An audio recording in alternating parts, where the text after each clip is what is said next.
Hello guys, welcome to the channel. So today we are going to do अब कहाँ दूसरों के दुख में दुखी होने वाले। ये चैप्टर निदा फाजली जी द्वारा लिखित है।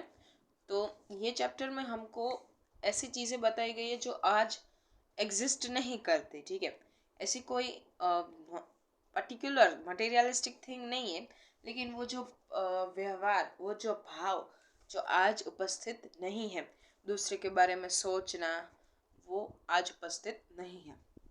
चलिए तो हम पढ़ते हैं। बाइबल के सुलेमान, जिन्हें कुरान में सुलेमान कहा गया है, ईसा से 1025 वर्ष पूर्व एक बादशाह थे।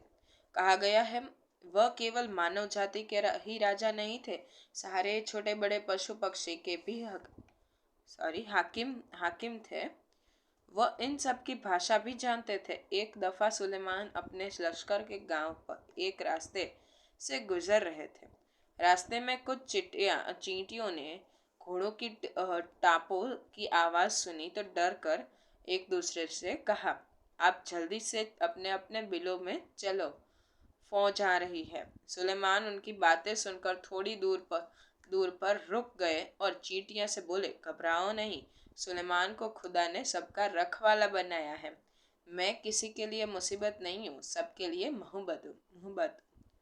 चींटियों ने उनके लिए ईश्वर से दुआ की और सुलेमान अपनी मंजिल की ओर बढ़ गया। ठीक है, तो जो सुलेमान, जिनका नाम कुरान में भी लिखा गया है, ठीक है, तो बाइबल और कुरान, तो उन्होंने एक बार जब वो अपने घर की ओर जा रहे थे, तभी जो बीच में रास्ते में चींटियों का चींटियों की क्या थी, बिल था। ठीक है, तो उधर सब लोग थे, और जैसे ही उनको ये जो घोड़ों के कैसे आवाज आती है ना, आपने काफी बार मूवीज में सीरियल्स में सुना हो कि कैसे आते हैं, जैसे कि घोड़े आते हैं तो आवाजें आती है, घोड़े आते हैं तो चींटियों ने जब वो सुना तो वो डर के सबको बोलने लगे, अंदर चले जाओ। फिर तभी सुलेमान ने बोला कि सुलेमान सबकी भाषा समझता था। ठीक है जी, और वो सिर्फ मानव जाति का राजा नहीं था, लेकिन बल्कि सबका था। उसने बोला कि मैं किसी की मुसीबत नहीं हूँ, मोहब्बत हूँ। ठीक है, और फिर चींटियों ने क्या, उनको ईश्वर से उनके लिए दुआ मांगी। ठीक है, दुआ की। ऐसी एक घटना का जिक्र सिंधी भाषा के महाकवि शेख हयाज ने अपनी आत्मकथा में किया है। उन्होंने लिखा है, एक दिन उनके पिता कुएं से नहाकर लौटे। माँ ने भोजन परोसा। उन्होंने जैसे ही रोटी का कोर तोड़ा, उनकी नजर अपनी बाजू पर पड़ी। वहां एक काला चोटा रेंग रहा था। वह भोजन छोड़कर उठ खड़े हुए। माँ ने पूछा, क्या बात है, भोजन अच्छा नहीं लगा? शेख हयाज के पिता बोले, नहीं, यह बात नहीं है, मैंने एक घर वाले को बेघर कर दिया। उस बेघर को कुएं पर उसके घर छोड़ने जा रहा हूँ। मतलब एक सिंधी समाज में महाकवि थे शेख हयास। ठीक है, उनके पिता जब कुएं में से नहा कर आए तो एक चोटा उनके साथ आ गया। जब वो भोजन करने बैठे हैं तब वो खड़े होकर जाने लगे। तो शेख हयास की माता ने पूछा कि क्या हुआ, खाना अच्छा नहीं लगा? लेकिन तभी उन्होंने क्या कहा कि उन्होंने एक घर वाले को, जिसके पास घर है, उनको बेघर कर दिया। उधर कुआं उनके लिए क्या है, घर है, राइट। अभी कौन इधर ऐसा मिल सकता है? What we will do, we will be. सबसे पहले अगर लड़कियां होती है तो डर जाएगी, राइट। ऐसा नहीं है, काफी लड़कियां डरती भी नहीं है। I am not saying like that. काफी बॉयज भी होते हैं जो डर जाते हैं, या तो हम ऐसे ऐसे मार के भगा देते हैं। ठीक है, बाइबिल और दूसरे पावन ग्रंथों में नूह नाम के एक पैगंबर का जिक्र मिलता है। उनका असली नाम लश्कर था, लेकिन अरब ने उनको नूह के लक़ब से याद किया है। वह इसलिए कि आप सारी उम्र रोते रहे। इसका कारण एक जख्मी कुत्ता था। नूह के सामने एक बार एक घायल कुत्ता गुजरा। नूह ने उसे दुत्कारते हुए कहा, दूर जा गंदे कुत्ते। इस्लाम में कुत्तों को गंदा समझा जाता है। कुत्ते ने उनकी दुत्कार सुनकर जवाब दिया, न मैं अपनी मर्जी से कुत्ता हूँ, न तुम अपनी पसंद से इंसान हो। बनाने वाला सबका तो वही एक है। ठीक है, तो बाइबल ग्रंथों में एक नूह नाम के पैगंबर के बारे में बात कर होती है, जिनका नाम लश्कर था। तो एक बार उनको क्यों ये लक़ब दिया गया है, नूह लक़ब, मतलब नूह नाम क्यों बताया दिया गया है कि एक बार जब वो बीच में उनको एक घायल कुत्ता मिला तो उन्होंने उनको दुत्कार दिया, मतलब बुरा बोलते हुए कहा कि दूर हो जा कुत्ते। तो क्या होता है कि जो इस्लाम होता है उसमें कुत्तों को गंदा माना जाता है, ठीक है। और जब तभी क्या दुत्कार सुनकर कुत्ते ने कहा, क्या बोला कि ना मैं, मतलब मैं, हमारी मर्जी से तो हम इंसान या कुत्ते नहीं बनते, बनाने वाले मतलब ईश्वर तो सबका एक ही है, राइट। मट्टी से मट्टी मिले खो खो के सभी निशान, किसमें कितना कौन है कैसे हो पहचान, हम सब हमारे मरने के बाद मिट्टी में मिल जाने वाले हैं, राइट। सब लोगों में अलग अलग तरह से होता है, जैसे कि हिंदू धर्म में हम जलाते हैं तो फिर वो मिट्टी में बन जाता है। फिर अगर इस्लाम में क्या दफनाया जाता है वो भी मिट्टी में मिल जाता है, राइट। तो हम सब 5 तत्वों से बने हुए हैं, सब में सबके अंदर तो एक ही चीज़ है, ठीक है। बाहरी लुक अलग है, ठीक है, कोई भी निशान नहीं बचता। फिर कैसे पता चलेगा कि ये जो मिट्टी है इसमें ये है, ये मिट्टी में ये है, ठीक है। हम सब तो एक ही वो जो 5 तत्व है उनसे बने हुए हैं, ठीक है। नूह ने जब उसकी बात सुनी और दुखी हो मुद्दत तक रोते रहे। महाभारत में युधिष्ठिर का जो अंत तक साथ निभाता नजर आता है वह भी प्रतीकात्मक रूप में एक कुत्ता ही था। सब साथ छोड़ते गए तो केवल वही उनके एकांत को शांत कर रहा था, ठीक है। महाभारत में जो युधिष्ठिर थे पांडवों में सबसे बड़े, ठीक है। उनका उन जब उनकी स्वर्ग तक यात्रा थी तब तक आखिर तक वो कुत्ता ही उनके साथ था, बाकी सब धीरे धीरे छोड़ते गए, ठीक है। दुनिया कैसे वजूद में आई, पहले क्या क्या थी, किस बिंदु से इसकी यात्रा शुरू हुई, इन प्रश्नों के उत्तर विज्ञान अपनी तरह से देता है, धार्मिक ग्रंथ अपनी अपनी तरह से। संसार की रचना भले ही कैसे हुई हो, लेकिन धरती कैसे किसी एक की नहीं है। पंछी, मानव, पशु, नदी, पर्वत, समंदर आदि की इसमें बराबर बराबर की हिस्सेदारी है। यह और बात है कि इस हिस्सेदारी में मानव जाति ने अपनी बुद्धि से बड़ी बड़ी दीवारें खड़ी कर दी है। पहले पूरा संसार एक परिवार के समान था, अब टुकड़ों में बट कर एक दूसरे से दूर हो चुका है। पहले बड़े बड़े दालानों आंगनों में सब मिलजुल कर रहते थे, अब छोटे छोटे डिब्बे डिब्बे जैसे घरों में जीवन सिमटने लगा है। बढ़ती हुई आबादियों में समंदर को पीछे सरकाना शुरू कर दिया है। पेड़ों को रास्तों से हटाना शुरू कर दिया है। फैलते हुए प्रदूषण ने पंछियों को बस्तियों से भगाना शुरू कर दिया है।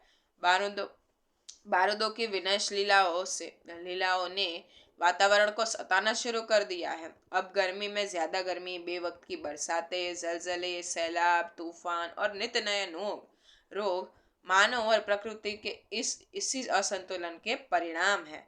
नेचर की सहन शक्ति की एक सीमा होती है। नेचर के गुस्से का एक नमूना कुछ साल पहले बम्बई में देखने को मिला था। यह एक नमूना इतना डरावना था कि बम्बई निवासी डरकर अपने अपने पूजा स्थल में अपने खुदाओं से प्रार्थना करने लगे थे। कई सालों में बड़े बड़े बिल्डर समंदर को पीछे ढकेल कर उसकी जमीन को हथिया रहे थे। बेचारा समंदर लगातार सिमटता जा रहा था।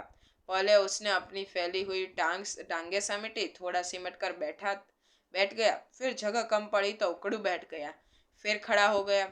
जब खड़े रहने की जगह कम पड़ी तो उसे गुस्सा आ गया। जो जितना बड़ा होता है उसे उतना ही कम गुस्सा आता है, परंतु आता है तो रोकना मुश्किल हो जाता है। और यही हुआ। उसने एक रात अपनी लहरों पर दौड़ते हुए 3 जहाजों को उठाकर बच्चों की गेंद की तरह 3 दिशाओं में फेंक दिया। एक वर्ली के समंदर के किनारे पर आकर गिरा, दूसरा बांद्रा में काटर रोड के सामने औंधे मुंह, और तीसरा गेटवे ऑफ इंडिया पर टूट फूट कर सैलानियों का नजारा बना। बावजूद कोशिश वे फिर से चलने फिरने के काबिल नहीं हो चुके, ठीक है।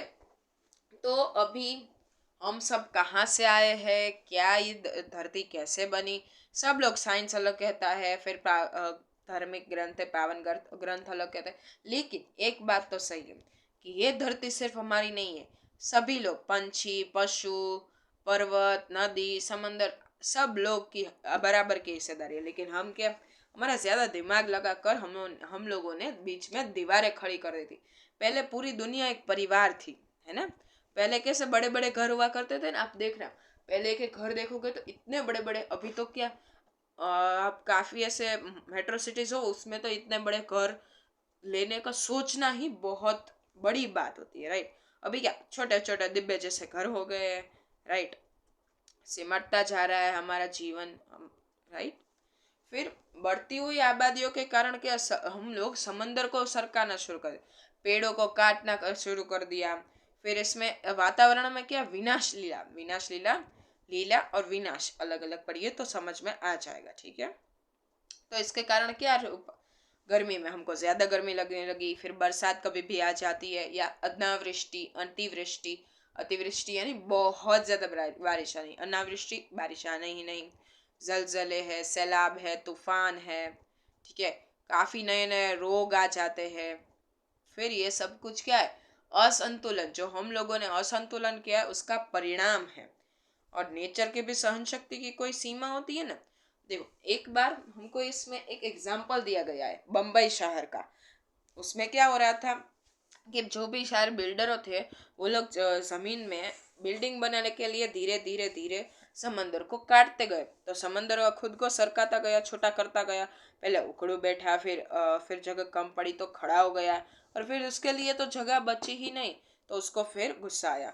वैसे तो जो बड़े होते हैं उनको गुस्सा बहुत कम होता है, क्यों, क्योंकि वो अनुभवी होते हैं, उनको शांत रहना आता है, परिस्थिति के अनुसार उन लोगों को वर, वर, वार्ताव करना आता है, ठीक है। तो क्या हुआ, तीन जहाज ऐसे गेंदों की तरह, तीन जहाज तीन अलग अलग जगह पर फेंक दी। एक वर्ली के समंदर के किनारे पहुंची, कहाँ, वर्ली के समंदर के किनारे। दूसरी बांद्रा में कार्टर रोड पर, बांद्रा में कार्टर रोड। और तीसरी गेटवे ऑफ इंडिया। ये इतनी उसकी बुरी हाल हो गई थी कि वो वापस चल नहीं पाई, ठीक है। मेरी माँ कहती थी, सूरज ढले आंगन के पेड़ों से पत्ते मत तोड़ो, पेड़ रोएंगे। दिया बत्ती के वक्त फूलों को मत तोड़ो, फूल बदुआ देते हैं। दरिया पर जाओ तो उसे सलाम किया करो, वह खुश होता है। कबूतरों को मत सताया करो, वे हजरत मोहम्मद के अजीज हैं। उन्होंने उन्हें अपनी मजार के लिए के नीले गुबंद पर घोंसले बनाने की इजाजत दे रखी है। मुर्गे को परेशान नहीं किया करो, वह मुल्ला जी के से पहले मोहल्ले में अजान देकर सबको सवेरे जगाता है। सबकी पूजा एक सी, अलग अलग है रीत। मस्जिद जाए मौलवी, कोयल गाए गीत, ठीक है। जो लेखक की माँ थी वो कहती थी कि हमको जब सूरज ढलता है, मतलब शाम के समय, पेड़ों में से पत्ते नहीं तोड़ने चाहिए, क्यों, क्योंकि पेड़ रोते हैं, ठीक है। फिर दिया बत्ती, वो भी शाम शाम के समय हुआ। हमको फूल नहीं तोड़ने चाहिए, बाकी फूल क्या करेंगे, बद्दुआ देंगे, ठीक है। फिर जब भी समंदर के पास जाओ तो सलाम करा करो, तो क्या हो, खुश होंगे, राइट। फिर कबूतर को हमें नहीं सताना चाहिए, क्यों, क्योंकि वो हजरत मोहम्मद के अजीज, अजीज यानी प्यारे है। आप देखना, मंदिर होता है उसके ऊपर कौन कोई बैठ पा, लेकिन जो पक्षी होते हैं वो बैठ पाते। देखो, इसमें भी एग्जांपल दिया कि नीले गुबंद पर घोंसला बनाने में इजाजत दी है, ठीक है। ईश्वर ने भी उनको अपने स्थान पर जगह दी है, तो हम कौन होते हैं, राइट। फिर मुर्गे को परेशान नहीं करना चाहिए, क्योंकि वो सबसे पहले उठकर अजान देता है, ठीक है, या हम सबको जगाता है। फिर ये जो टू लाइंस है, सबकी पूजा एक सी, अलग अलग है रीत। मस्जिद जाए मौलवी, कोयल गाए गीत, मतलब हम सब अलग अलग तरह से पूजा करते हैं, पाठ करते हैं, ठीक है। हिंदू लोग मंदिर पे जाते हैं, फिर जो मुस्लिम होते हैं मस्जिद जाते हैं, राइट। सब लोगों की अलग अलग रीत होती है, लेकिन पूजा क्या, हाँ, एक सी होती है ना। सभी जगह एकता क्या हम लोग, कोई ऐसा तो नहीं बताता ना कि हमको लड़ाई करना चाहिए। वी ऑल से कि सब लोग एक है, राइट। तो सब लोगों की प्रीचिंग्स एक होती है, पूजा एक होती है। जैसे कोयल गीत गा के पूजा करती है, जब मौलवी मस्जिद जाके करता है, राइट। आगे बढ़ते हैं। ग्वालियर में हमारा एक मकान था। उस मकान के दालान में 2 रोशनदान थे। उसमें कबूतर के एक जोड़े ने घोंसला बना लिया था। एक बार बिल्ली ने उचक कर 2 में से एक अंडा तोड़ दिया। मेरी माँ ने देखा तो उसे दुख हुआ। उसने स्टूल पर चढ़कर दूसरे अंडे को बचाने की कोशिश की, लेकिन इस कोशिश में दूसरा अंडा उसी के हाथों से गिरकर टूट गया। कबूतर परेशानी में इधर उधर खुदा के मुआफ कराने के लिए उसने पूरे दिन रोजा रखा। सॉरी सॉरी, इधर उधर फड़फड़ा रहे थे। उनकी आंखों में दुख देखकर मेरी माँ की आंखों में आंसू आ गए। इस गुनाह को खुदा से मुआफ कराने के लिए उसने पूरे दिन रोजा रखा। दिन भर कुछ खाया पिया नहीं, सिर्फ रोती रही और बार बार नमाज पढ़ पढ़ कर खुदा से इस गलती की मुआफ करने की दुआ मांगती रही। ठीक है, तो ग्वालियर में लेखक का एक घर था। उधर है ना, जो पक्षियों के एक जोड़े ने, कबूतर के एक जोड़े ने घोंसला बना दिया था। ठीक है, तो एक बार जब बिल्ली आई ना, उसने उचक कर वो एक जो उनका अंडा था उसे तोड़ दिया। फिर उनकी माँ को थोड़ा दया हुआ, उन्होंने स्टूल के ऊपर चढ़े और वो दूसरे अंडे को बचाने की कोशिश की, लेकिन वो भी उनके हाथ से नीचे गिर गया। फिर पूरे दिन कबूतर इधर से उधर फड़फड़ाते रहे। ठीक है, ये देखकर उनकी माँ के आंखों में आंसू आ गए। उन्होंने दिन भर का रोजा रखा। ठीक है, कुछ खाया पिया नहीं, नमाज पढ़ती रही, माफी मांगती रही खुदा से। राइट। ग्वालियर से बम्बई की दूरी ने संसार को काफी कुछ बदल दिया है। वर्सोवा में जहाँ आज मेरा घर है, पहले यहाँ दूर तक जंगल था, पेड़ थे, परिंदे थे और दूसरे जानवर थे। अब यहाँ समंदर के किनारे लंबी चौड़ी बस्ती बन गई है। इन बस्ती ने न जाने कितने परिंदों चरिंदों से उनका घर छीन लिया है। इनमें से कुछ शहर छोड़कर चले गए हैं, जो ना नहीं जा सके उन्होंने यहाँ वहाँ डेरा डाल दिया है। इनमें से 2 कबूतरों ने मेरे फ्लैट में एक मचान में घोंसला बना लिया है। बच्चे अभी छोटे हैं, उनके खिलाने पिलाने की जिम्मेदारी अभी बड़े बड़े कबूतरों की है। वे वे दिन में कई कई बार आते जाते हैं, और क्यों ना आए जाए, आखिर उनका भी घर हो। लेकिन उनके आने जाने से हमें परेशानी भी होती थी। वे कभी किसी को गिराकर तोड़ देते थे, कभी मेरी लाइब्रेरी में घुसकर कबीर या मिर्जा गालिब को सताने लगते थे। इस रोज रोज की परेशानी से तंग आकर मेरी पत्नी ने उस जगह जहाँ उनका आशियाना था, एक जाली लगा दी है। उनके बच्चों को दूसरी जगह कर दिया है। उनके आने की खिड़की को बंद कर किया जाने लगा है। खिड़की से बाहर अब दोनों कबूतर रात भर खामोश और उदास बैठे रहते हैं। मगर अब न सोलेमान है जो उनकी जबान समझकर उनका दुख बांटे, न मेरी माँ जो इनके दुखों में सारी रात नमाजों में काटे। ठीक है, तो अभी क्या हुआ, ग्वालियर से बम्बई गए ना, तो उनको बहुत डिफरेंस दिखाई दिया कि वर्सोवा जहाँ वो थे, वहाँ दूर दूर तक जंगल थे, फिर पक्षी थे, परिंदे थे। लेकिन यहाँ क्या है, समुद्र के आसपास इतनी लंबी चौड़ी बस्ती है। ठीक है, फिर उधर क्या हुआ, काफी पक्षियों चले गए। बाकी जो बचे उधर, उन्होंने इधर उधर डेरा डाल दिया। मतलब कब्जा तो नहीं, कब्जा, लेकिन ऐसे कब्जा भी नहीं बोल सकते, लेकिन उधर वो रहने लगे, अपना अस्थाई स्थान बना लिया। राइट, अस्थाई जगह जहाँ वो रह रहे, उसे डेरा डालना बोलते हैं। फिर एक उनके घर में भी लगाया। ठीक है, और वो आ जा करते थे। उनमें कोई लेखक को कोई परेशानी नहीं थी, लेकिन उससे उनको परेशानी होती भी थी थोड़ी बहुत। आए जाए उसमें परेशानी नहीं थी, लेकिन वो कबूतर से उनको दूसरी परेशानी भी होती थी। क्या, जैसे वो एक कोई भी चीज़ कभी कभी गिरा देते थे, या उनकी लाइब्रेरी में जाके जो बुक है कबीर या मिर्ज़ा गालिब, मतलब वो लोग तो उधर नहीं होंगे, उनकी पुस्तकों को बिगाड़ देते थे। राइट, फिर वो रोज रोज की परेशानी से उनकी पत्नी तंग आ गई। वो थोड़ी गुस्सा हो गई, और उन्होंने क्या किया, जो 2 अंडे, जो छोटे बच्चे थे, उनकी जगह बदल ली। जहाँ से वो कबूतर आया जाया करते थे, वो खिड़की बंद कर दी। ठीक है, तो अब तो दोनों वो जो थे वैसे ही बाहर खामोश रहते थे। कबूतर खामोश यानी शांत, कुछ बोले भी ना, ऐसे दुख में। ठीक है, तो अब तो ना सोलोमन है जो उनका दुख बांट सके बात करके, ना उनकी माँ जो पूरे दिन रोजा रखे। आगे हम पढ़ते हैं, नदियाँ सींचे खेत को, तोता कुतरे आम, सूरज ठेकेदार सा सबको बांटे काम। नदियाँ क्या करती है? नदियाँ में से जो पानी आता है वो खेत को सींचता है, राइट, खेत को अच्छी फसल देता है। और वो क्या, जो उसमें जो आम आता है वो तोता कुतरता है, राइट। सूरज ठेकेदार सा सबको बांटे काम।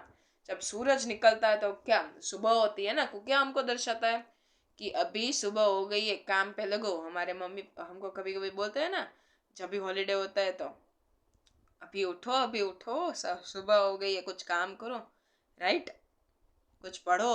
अभी तो आपके लिए काम, हमारे लिए काम तो पढ़ना ही है, राइट। तो हमारा चैप्टर इधर एंड होता है। अगर कोई भी डाउट हो तो यू कैन कमेंट में below. Thank you for watching.